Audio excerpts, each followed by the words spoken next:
Did you know that 82% of consumers are more likely to trust a company that has a strong personal brand associated with it than those that don't?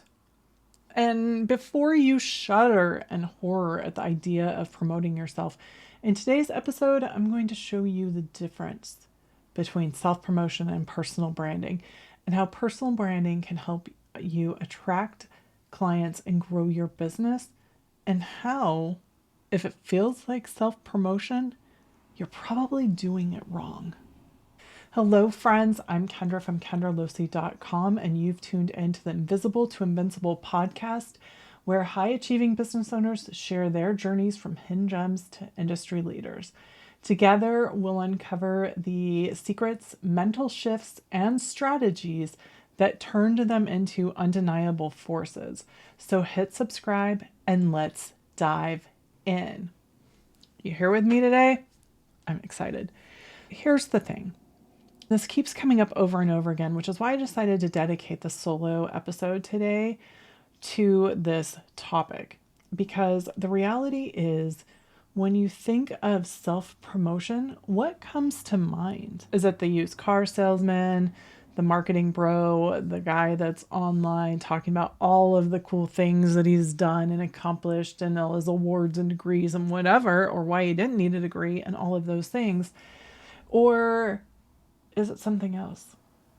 Because every person I've talked to lately has told me things like, I hate promoting myself. The idea makes me want to throw up. Self-promotion feels like garbage. It makes me feel icky. It makes me feel gross. I don't like to brag about myself. And I don't feel comfortable doing that. I don't want to become that person who only talks about themselves. The thought for a lot of us of doing something like that, of showing up in that way, of needing to become a person who shows up in that way, well, honestly, it makes me want to throw up a little bit too, because that is not who I am. And I'm guessing if you're here, that is not who you are. When we talk about self-promotion, that is what it looks like.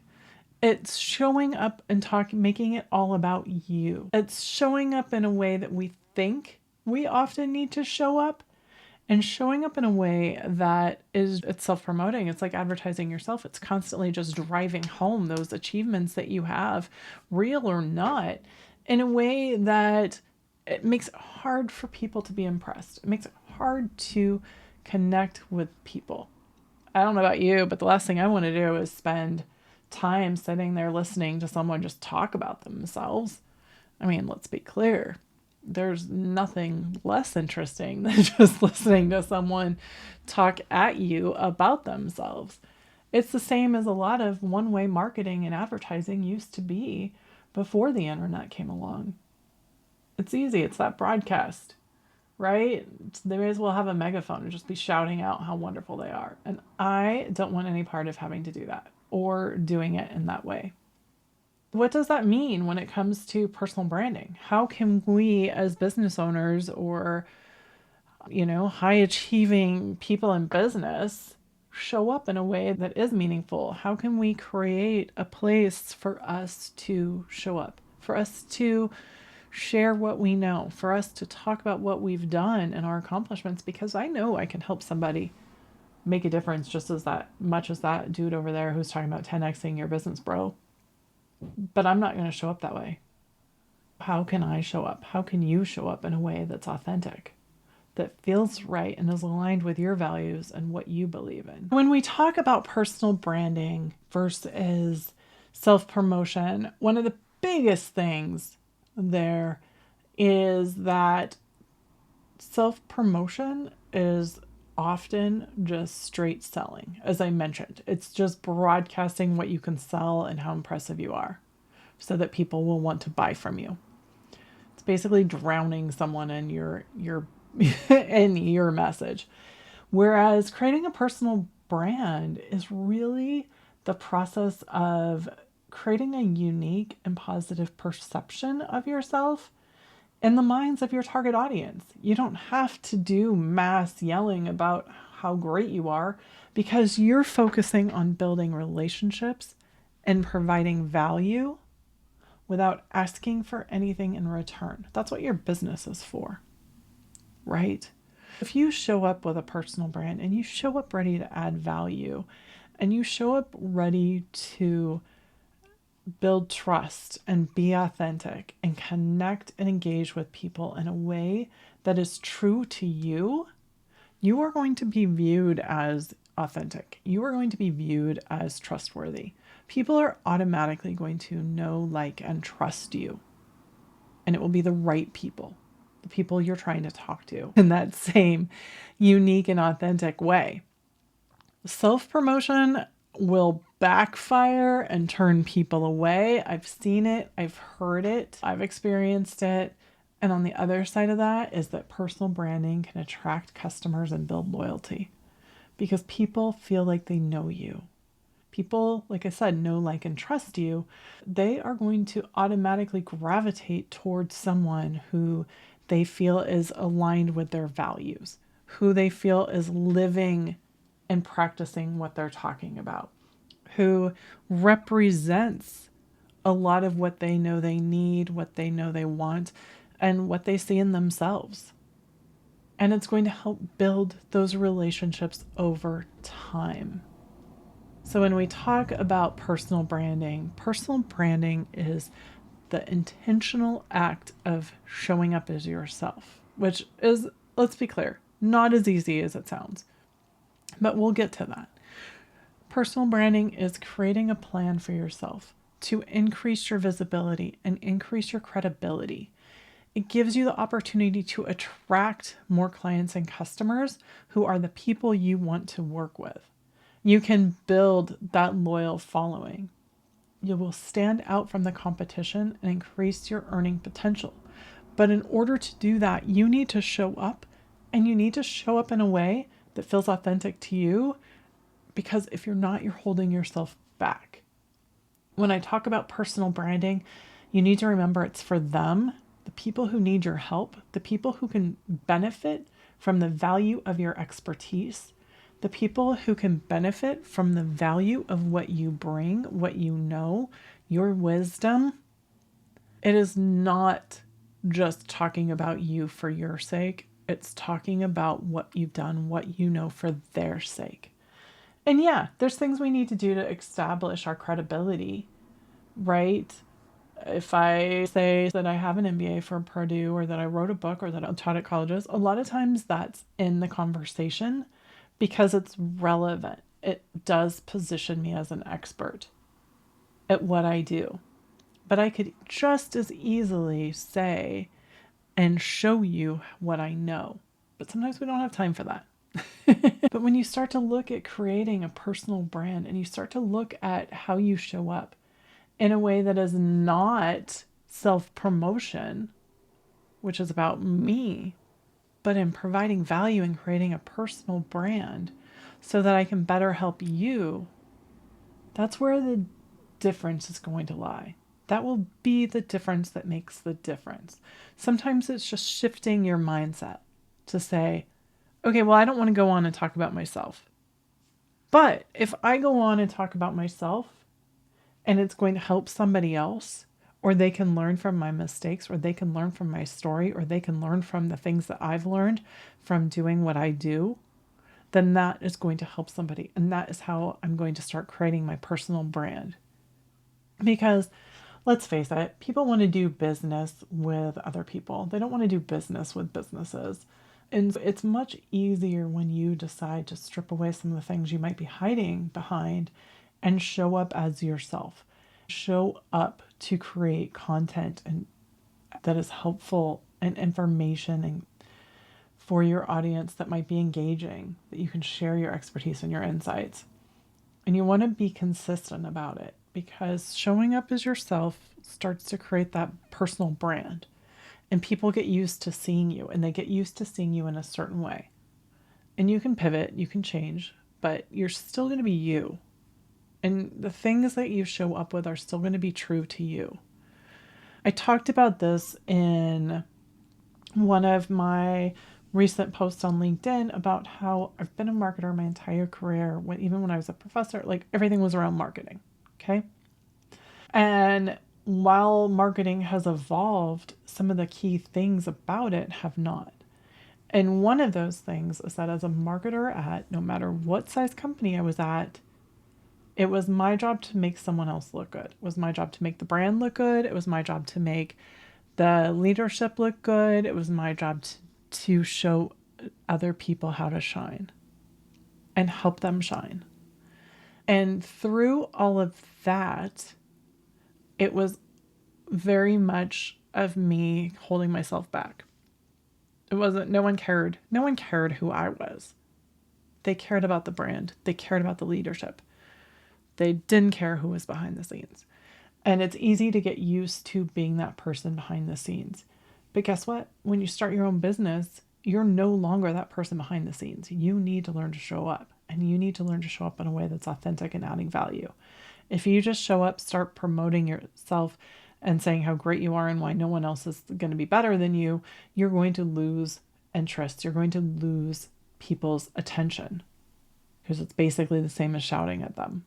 But when you show up in a way that is genuine and authentic and as yourself, it's going to be a lot more impactful.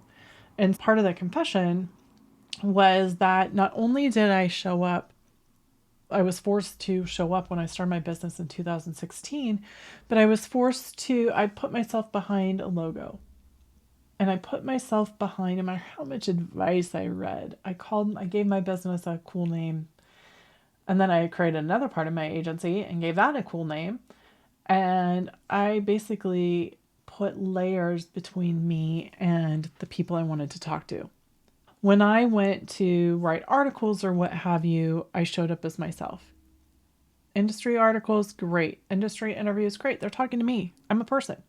But when I went to create content for my brand, I would literally sit there and say, okay, well, today I'm creating content for Moda Marketing. What would Moda Marketing have to say about this?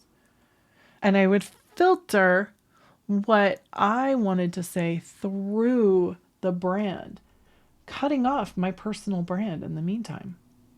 I'd go to events, I'd be me. I'd do interviews online, and I would be me. But I tried to force the brand because it was what I knew, and it was what I was used to, and I was afraid of promoting myself and becoming that person I didn't want to be. But guess what? It took a while, but I've learned that I don't have to be that person. I can just be myself. And I can work on creating a personal brand that's authentic to me. And whether you name your company after your own name or you use you use a real company name, you still want to show up as yourself. Make sure, if your audience is aligned and your marketing message is aligned, make sure that you are not putting that filter of that logo between you and your audience. If your audience is made up of similar people to you, show up as yourself. I've met people who have said to me, well, that's great for you, but this product over here that I'm selling, they're not my audience. You know what? They can be. I've had people say, I was talking to one gentleman who owned a business and he was saying, well, my target audience for this product is women, but they don't want to hear from me. You know what? Maybe they do. Have you tried? What if they want to know why you created this company? What if they want to know your story? How can your story relate to that? Because I guarantee it's going to make a difference in your business. So how do you build? How do you build a strong personal brand that doesn't make you feel gross? First of all, understand your core values. Understand what makes you you. Understand what your unique position is and your unique perspective. Because people are going to pay for your perspective, and that's what they want to know. They want to know that you either agree with them, that you have an interesting way, that you make them think, that you engage them, that you're funny, whatever it is that's related to your brand that is authentically you. That is what's going to attract them in. In order to do that, you need to be authentic and transparent. And you need to share your true self with your audience. Be honest about your strengths. Be honest about your weaknesses. One thing that you really I want to put here is that it doesn't mean you have to tell them everything about you. You don't. You're the one in control. You're the one building your personal brand. What do you feel comfortable talking about, and what do you not want them to know? What do you not want out there? I will say for years, I've been on this health journey for 20 years. 20 years I've been after a health journey and trying to find reasons why I was gaining weight for no reason, no matter how healthy I was, no matter how much I worked out, no matter how little I ate, no matter what I ate, all of the things, all the doctors I saw. It was exhausting and I didn't want to talk about it. I hate talking about it. I will be perfectly honest, I still don't enjoy it. But when I talk about it and when I show some of those elements that are the me behind my business, the me behind the marketer, the strategist, the mindset coach, that is where people are most interested because everyone's going through something. And for me as a mindset coach, I can tell you right now, one of the things that I know a lot of business owners are struggling with is limiting beliefs, of feeling like I can't put myself out there, of feeling like self-promotion is garbage. So what can I do? And you know what? That's where I come in, because I've been an advocate for myself for 20 years to try and find the secret to feeling better, trying to work with doctors and medical professionals who can help me.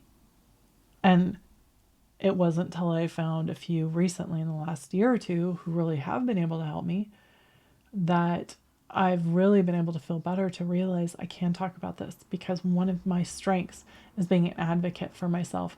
Some call it stubborn. Some call it willpower of steel.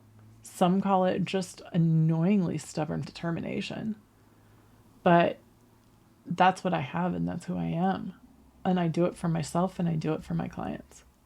And so when you start to look at what is it about yourself that stands out? What is it about yourself that's unique?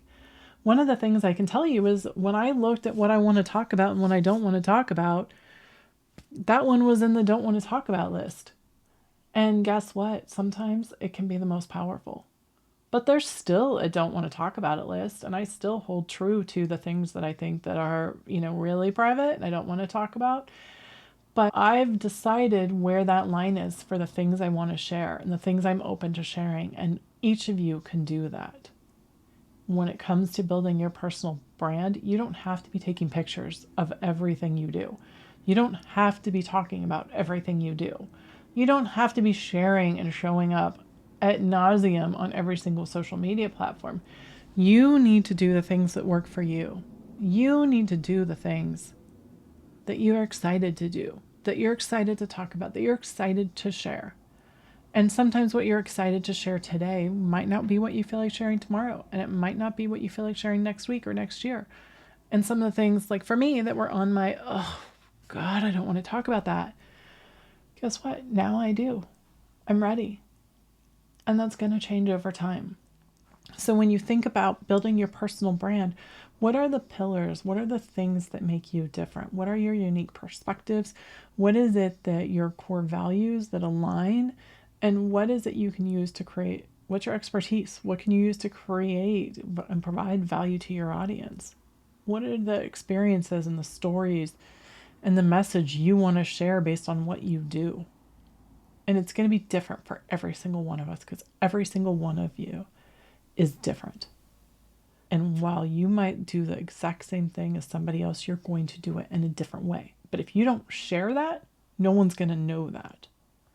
I feel very strongly about this, if you can't tell. I really want you to take away from this that personal branding can make a big difference. It can help you attract more clients. When you show up as yourself, you're going to bring in more people who are like-minded people, who are understand that you're an expert in your field, who've been paying attention to what you say and what you do. You're going to find that they come to find you. And they're going to find you where you show up, because you need to show up. And you need to show up in a way, once again, what is it? That's authentic. Oh, and trustworthy. and that you are showing up as yourself, because people will know if you're not. Life's too short to try and be someone else. Just show up as yourself. Let's be clear. Like, just, yeah, do that. Create the content consistently. Look at what you can talk about. Decide how you want to be seen and viewed. And make sure when you do that, it's aligned and that it's true to you. And it's true to your audience. And it's true to what you do. Because whether you're a coach, a consultant, a business owner, a solopreneur, an entrepreneur, or an executive, whatever your role is, it's important to have a personal brand, because you don't know what's going to hold, what tomorrow's going to hold. And you want to be making sure that you have that platform and you've created that audience and people know where to find you. If anything changes, or you sell your business, or you decide you want to go out on your own, or whatever those things are, the world is full of possibilities. But we also know there's a lot of change. And how you show up and what you say and how you present yourself in your personal brand will build over time, and building those relationships, and those aren't going to go away. What you build for yourself is not going to go away. What you learn and what you talk about and the things you do will evolve, but it's not going away. It is yours, and you're creating it. And it doesn't have to feel gross or like garbage. It can feel empowering and valuable and earn you respect. And it can feel freeing. I can't even tell you how freeing it can feel. You need to experience it for yourself. So as we come out of that, I didn't know it was going to get so personal in there. Look at me talking about personal things on my personal branding podcast episode. When you start to look at, but seriously, when you start to look at what you can do and how you show up and how you can challenge what you've done in the past, and how you can challenge that feeling of, I don't want to show up, self-promotion's not for me. Well, you know what? Maybe it's not. It probably isn't, because you don't want it. You don't want that self-promotion garbage. You want to build an intentional personal brand that can help you connect with your audience, engage with them, and build a loyal following who know, like, and trust you, and refer business to you. So if you have any comments or questions, please drop them below. Please send me a message. I love to hear from people who've been listening to episodes, and it's just been tremendous. I really want to thank you for joining me today. And remember, at KendraLosee.com, you can find marketing, strategy, and mindset coaching. And really remember, I am all about passionately driven entrepreneurs and guiding you to success in both business and life, because it is never too late to make your business and career work for you, not the other way around. Go find me at KendraLosee.com and say hi. Till next time.